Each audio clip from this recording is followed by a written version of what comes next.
All right, this is about energy changes, exothermic, endothermic, bond energies, and the like. So, we're given a method. We're pouring hydrochloric acid into a glass beaker, measuring the temperature of the hydrochloric acid, putting in potassium hydrogen carbonate,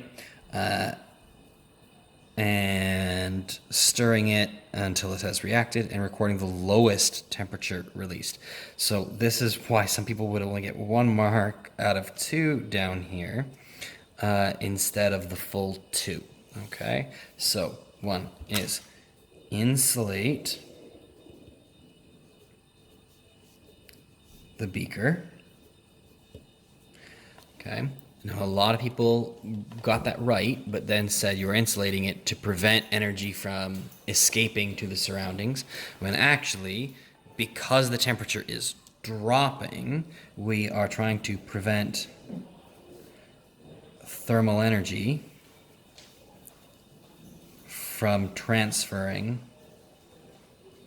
from the environment.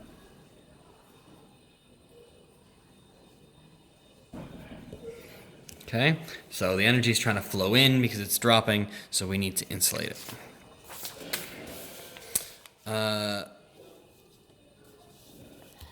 Realistically, because we're measuring temperature change,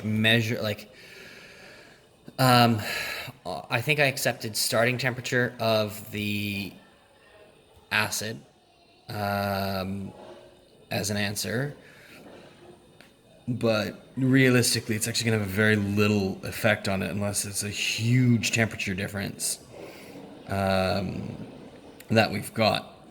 Like starting at 0 Celsius versus starting at 70 Celsius. Like, yeah, that will make a difference, but I don't think that much of a difference, given what we're looking at here. What we actually really need to worry about is the concentration. Spelling of HCl.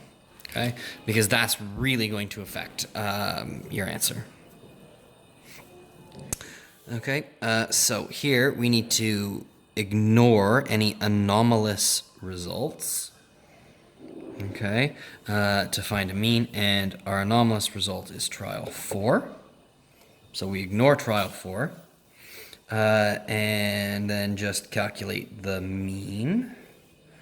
And your mean is...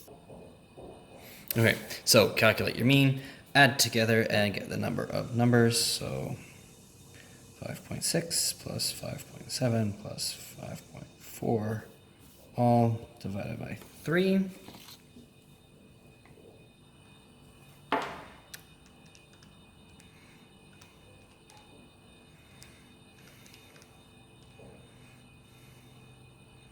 What have I done? I got a negative answer somehow. 5.6 plus 5.7 plus 5.4 equals... If you're going to calculate this, make sure you push equals before you divide by 3. Divide by 3, and I get a mean of 5.6. And that is plus or minus half of my range, and my range is 5.7 minus 5.4,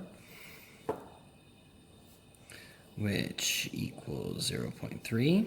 Divided by 2 is 0.15 to 1 decimal place. So my uncertainty is plus or minus 0.2.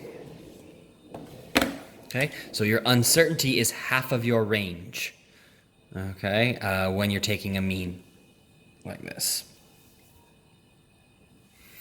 And just rounds because of the fact that they're asking for it to 1 decimal place. Draw 2 intersecting lines of best fit on figure 4.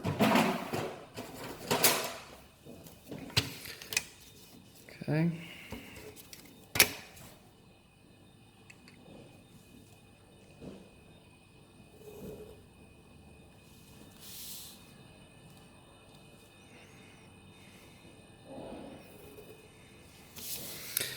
Okay. We're looking for a nice straight line that goes through the origin, that ignores the anomaly, and then a mostly level line here that is ignoring that anomaly. Okay?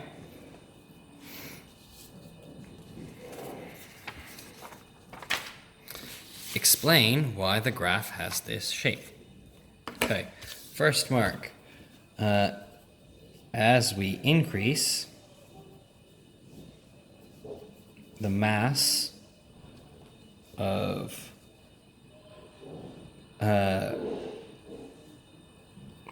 potassium,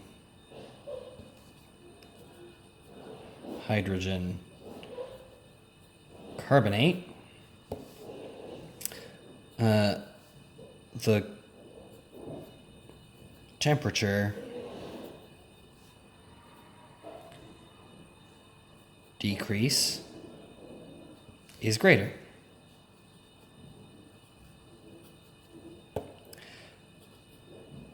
At 5 grams,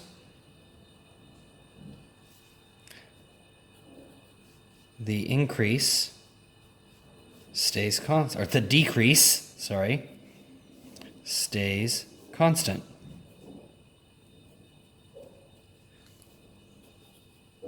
This is because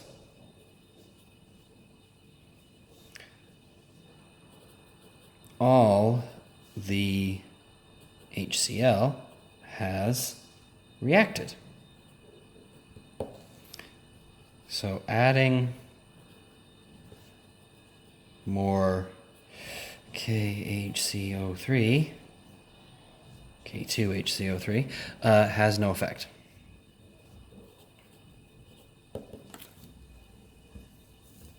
Okay, the lots of people were able to recognize the fact that there was a limiting reagent, and actually missed out on a mark forgetting to describe the first part of the graph. So describe all parts of the graph and all trends that we see. Okay, suggest a possible reason for the anomalous points. Do not include measuring errors, okay? So you can't say, oh, he read it wrong, okay? And the most common thing is that would be did not allow reaction to finish.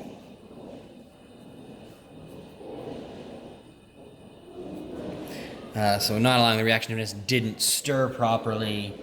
That would be the main reasons. Okay, so anything that affects the reaction finishing. Okay, and you cannot include errors in measuring. Okay, that is question 5.